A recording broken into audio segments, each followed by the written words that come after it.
64 வயசுல தன்னோட சொந்த மகன் தன்னை ஏமாத்தி தனியா விட்டு போவான்னு மூர்த்தி கனவுல கூட நினைச்சிருக்க மாட்டாரு. பிரைவேட் வேலையில இருந்து ரிட்டையர்மெண்ட் எடுத்த அவரு இன்னைக்கு காலை வழக்கம் போல நடைப்பயிற்சி முடிச்சு வீட்டுக்கு திரும்பிக்கிட்டு இருந்தாரு. அப்போ மனசுக்குள்ள யோசிச்சுக்கிட்டாரு, ரிட்டையர்மெண்ட் நேரத்துல நான் நினைச்சது என்னன்னா, இனிமே எல்லா பொறுப்புகள்ல இருந்தும் விடுதலை கிடைக்க போகுதுன்னு. ஆனா இப்போ புரியல, இத வாழ்க்கை சுதந்திரம்னு சொல்லலாமா, இல்ல வாழ்க்கையிலேயே மரணத்துக்கான முன் பயிற்சின்னு சொல்லலாமா? அதிலும் வாழ்க்கை துணை கூட இல்லாதப்போ வாழ்க்கை ரொம்ப வெறுமையா தோணும். ஒவ்வொரு நிமிஷமும் ரொம்ப கஷ்டமா நகரும். அடிக்கடி தன்னோட கிராம வாழ்க்கை நினைவுக்கு வந்து கொண்டே இருக்கும். அந்த சின்ன சின்ன தெருக்கள், கை நிறைய மக்கள், எல்லாமே அவ்வளவு சின்னதா இருந்துச்சு. ஒரு நாள்ல முழு ஊரையுமே சுற்றி முடிச்சிடலாம், கிட்டத்தட்ட எல்லாரையும் சந்திச்சிடலாம். அப்போ உலகமே கைப்பிடிக்குள்ள இருக்கிற மாதிரி தோணும். அந்த சின்ன உலகம் கையை விட்டு போனதுமே எல்லாமே போயிட்ட மாதிரி ஆயிடுச்சு. உண்மையிலேயே நகரத்துக்கு வர்றதுக்கு முன்னாடி அப்பா மூர்த்தி தன்னோட மனைவி சகுந்தலா, மகன் சுனிலுடன் கிராமத்துல தான் வாழ்ந்தாரு. ஆனா மகன் சுனிலின் உயர்கல்விக்காக கிராமத்துல இருந்து நகரத்துக்கு வர வேண்டிய நிலை வந்தது. அங்க ஒரு வீடு வாங்கி தங்களோட சின்ன உலகத்துல சந்தோஷமா வாழ ஆரம்பிச்சிட்டாங்க. ஆனா அந்த சந்தோஷம் விதிக்கு பிடிக்கல போல. நகரத்துக்கு வந்த 4 வருஷங்களுக்குள்ளேயே சகுந்தலா ஹார்ட் அட்டாக்ல இறந்து போனாங்க. எப்படியோ தன்னை கட்டுப்படுத்திக்கிட்டு மகனுக்கு அப்பாவாகவும் அம்மாவாகவும் அன்பு கொடுக்க ஆரம்பிச்சாரு. இப்போ சுனில் தான் அவரோட முழு உலகம். படிப்பை முடிச்ச பிறகு சுனில் வேலைக்காக வெளிநாட்டுக்கு போனான். படிப்புல புத்திசாலி என்பதால அங்குள்ள யூனிவர்சிட்டிலையும் நல்ல அகடமிக் கேரியர் கிடைச்சிது. அதனால அங்கேயே வேலையும் கிடைச்சிது. அங்க இந்திய வம்சாவளியை சேர்ந்த சுகுணா அப்படிங்கிற பெண்ணை கல்யாணம் செஞ்சு கொண்டு அங்கேயே செட்டில் ஆயிட்டான். ஆரம்பத்துல சுனில் அவ்வப்போது அப்பாவுக்கு ஃபோன் பண்ணுவான். ஆனா இப்போ பல மாசங்கள் கடந்தாலும் பேசவே மாட்டான். இதன் விளைவா இந்த பெரிய நகரத்துல மூர்த்தி முழுக்க தனியாயிட்டாரு.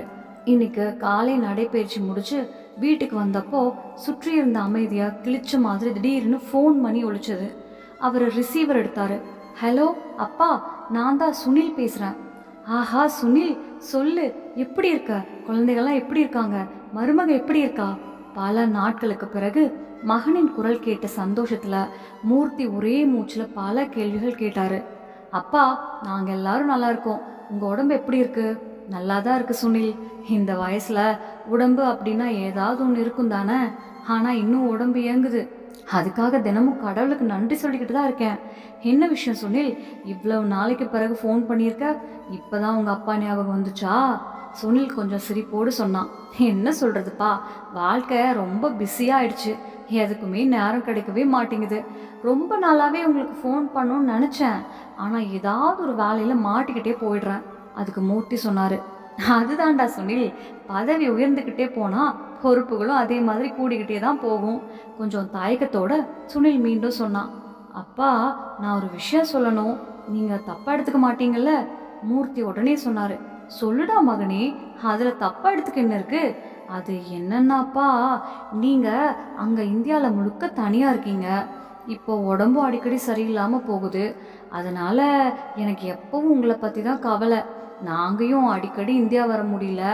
அதனால உங்களுக்கு சரின்னு தோணுச்சுன்னா நீங்க எங்களோட கனடா வந்துடுங்களேன். இங்க உங்க 2 பேரன் பேத்திகளும் உங்களோட இருந்தா ரொம்ப சந்தோஷப்படுவாங்க. உங்க நேரமும் நிம்மதியா போகும். நாங்களும் உங்களை பத்தி கவலைப்படாம கொஞ்சம் அமைதியா இருக்க முடியும். தன்னிடம் மகன் இவ்வளவு அக்கறையா பேசுறத கேட்டு மூர்த்திக்கு ரொம்ப சந்தோஷமா இருந்தது.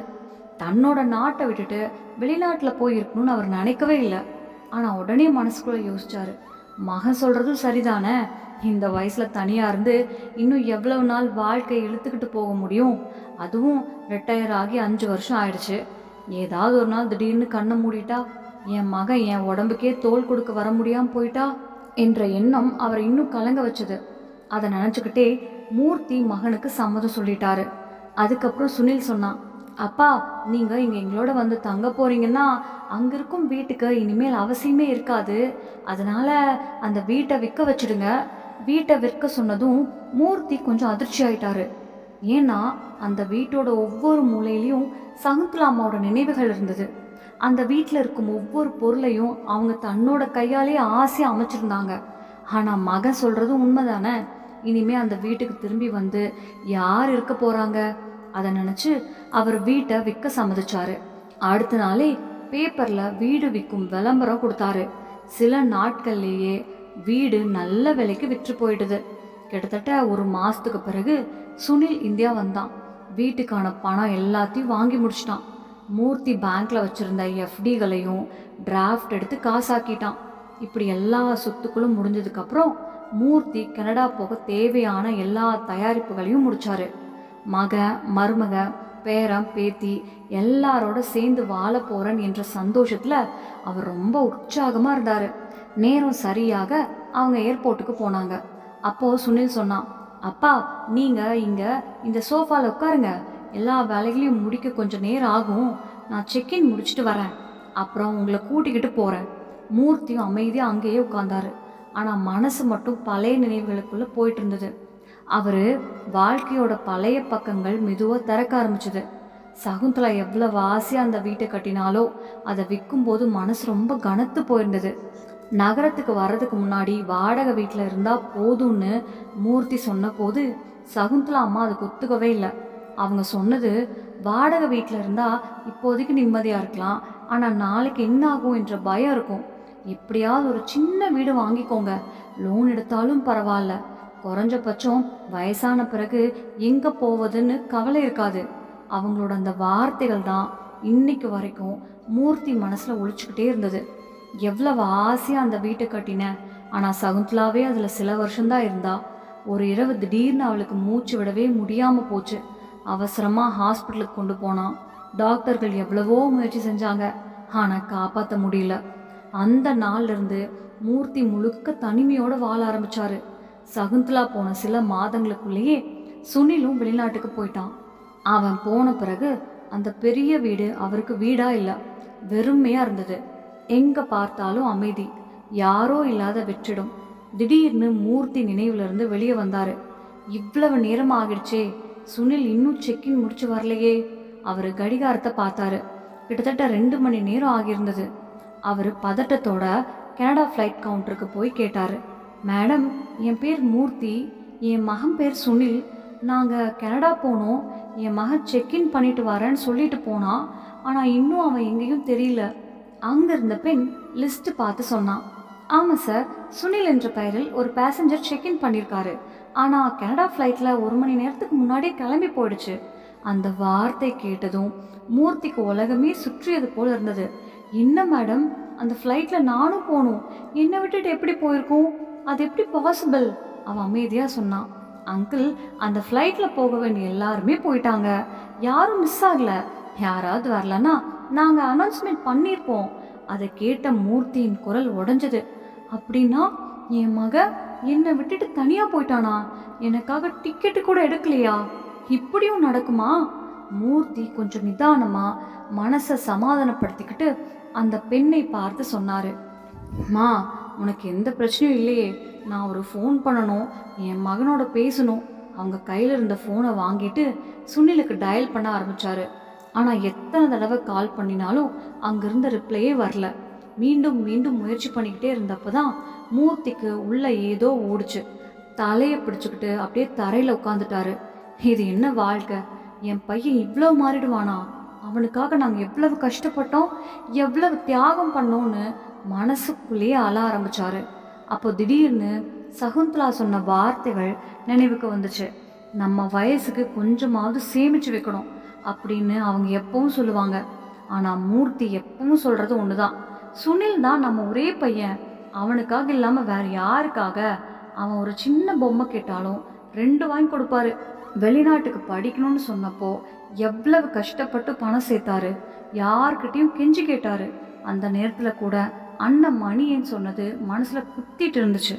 உன்னால் முடியலன்னா ஏன் வெளிநாடு அனுப்புகிற, இங்கேயே படிக்கலாமே அப்படின்னு அவர் சொன்னது அப்போ ரொம்ப கஷ்டமாக இருந்துச்சு. அதுக்கப்புறம் தான் இனிமேல் யார்கிட்டையும் உதவி கேட்க மாட்டேன்னு மூர்த்தி முடிவு பண்ணிட்டாரு.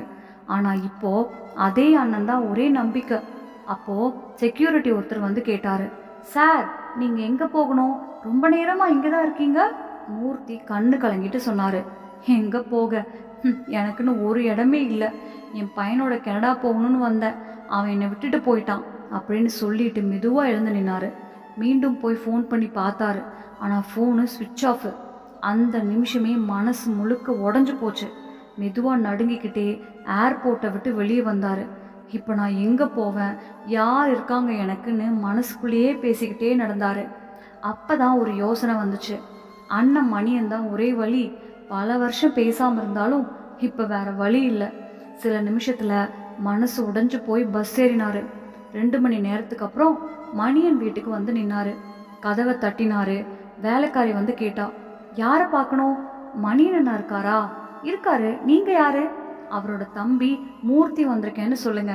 அடுத்த நிமிஷமே மணியன் வெளியே வந்தாரு. தம்பி அந்த நிலையில பார்த்ததும் அதிர்ச்சி ஆயிட்டாரு. மூர்த்தி அப்படியே உடஞ்சு போய் அழ ஆரம்பிச்சாரு. மணியன் அவரை உள்ள கூட்டிக்கிட்டு போய் உட்கார வச்சாரு. என்னாச்சு மூர்த்தி, ஏன் இப்படி அலற? சரி, முதல்ல கொஞ்சம் தண்ணியை குடிச்சிட்டு அமைதியாயிரு. இப்போ நீ வீட்டில் தானே இருக்க, உன் அண்ணன் கூட தான். மூர்த்தி ஒரு பெரும் மூச்சு விட்டுட்டு கொஞ்சம் தண்ணியை குடிச்சாரு. அப்புறம் மெதுவாக சொன்னாரு, அண்ணா, எனக்கு என்ன சொல்றதுனே தெரியல. இந்த வயசுல என் சொந்த மகன் சுனில் இப்படி துரோகம் பண்ணிட்டானே. என் கனவுல கூட இப்படி ஒரு நாள் வரும்னு நினைச்சதே இல்லை. எங்கும் இருட்டு மாதிரி இருக்கு, எனக்கு எதுவுமே புரியல. அதை கேட்ட மணியன் கேட்டாரு, என்னதான் நடந்துச்சு, முழுசா சொல்லு. அப்போ மூர்த்தி நடந்த எல்லாத்தையும் சொல்ல ஆரம்பிச்சாரு. எல்லாத்தையும் கேட்டுட்டு மணியன் ஒரு பெரும் மூச்சு விட்டாரு. என்ன ஒரு காலம்!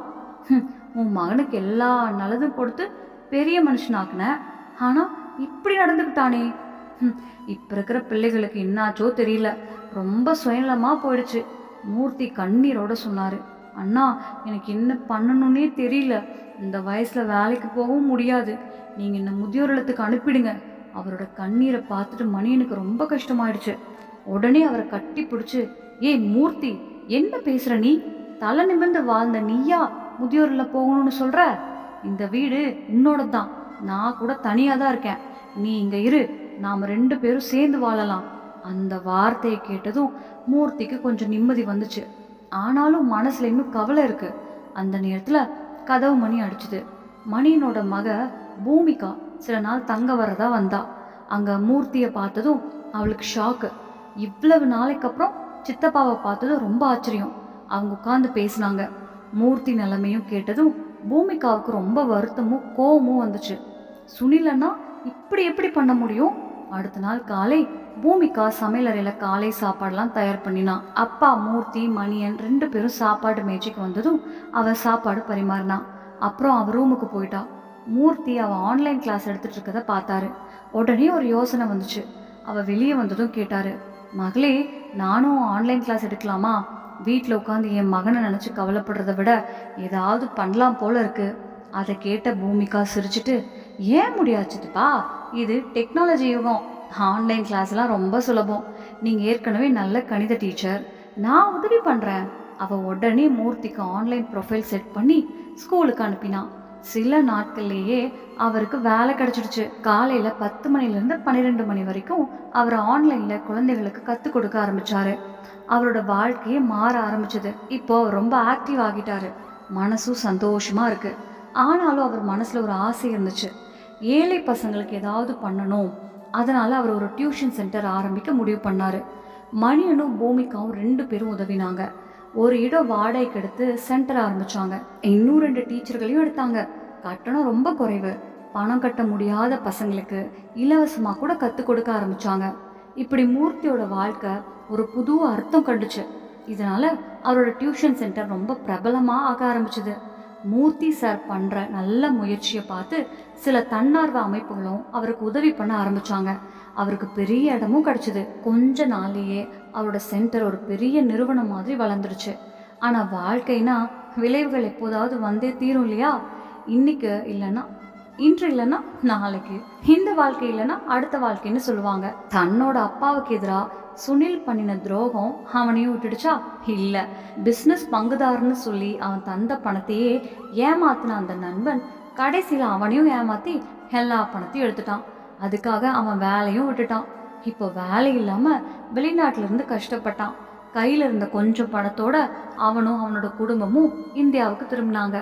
இந்தியா வந்த பிறகு சுனில் அவனோட மனைவி குழந்தைகளோட அவங்க மாமியார் வீட்டில் தங்க ஆரம்பித்தான்.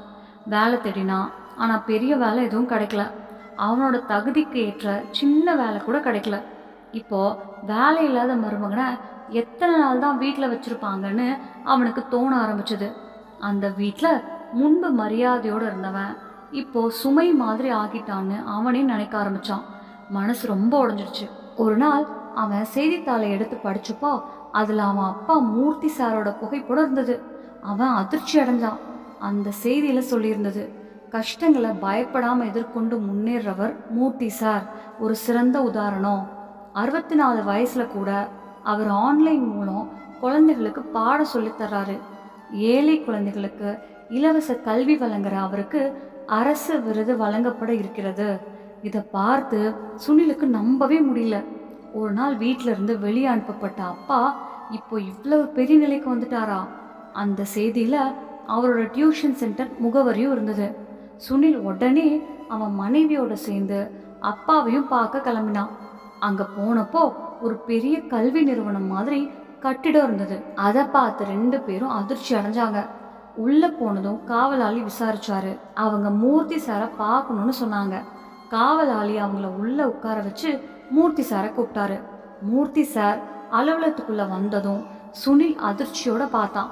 ஒரு காலத்துல சோர்ந்த முகத்தோட இருந்த அப்பா இப்போ நம்பிக்கையோட கம்பீரமா இருந்தாரு. அவரை பார்த்ததும் சுனில் உடனே காலில் விழுந்து அழ ஆரம்பிச்சான். அப்பா, என்னை மன்னிச்சிடுங்க, நான் பெரிய தப்பு பண்ணிட்டேன், உங்க வீட்டை வித்துட்டேன், உங்களை தனியா விட்டுட்டேன். ஆனா இப்போ எனக்கு கடவுள் தண்டனை கொடுத்துட்டாரு, நான் ஏமாந்துட்டேன் அப்பா. இப்போ எங்களுக்கு வேற யாரும் இல்லை, நீங்க தான் எங்களுக்கு ஒரே நம்பிக்கைன்னு அழுதான். மூர்த்தி சார் அமைதியா கேட்டுட்டு சொன்னாரு, மகனே, கடவுள் தண்டனை சத்தம் இல்லாம வரும், ஆனா வரும்போது வாழ்க்கையே மாத்திடும். நான் உன்னை மன்னிக்க மாட்டேன் சுனில், நீ என் நம்பிக்கையை உடைச்சிட்ட.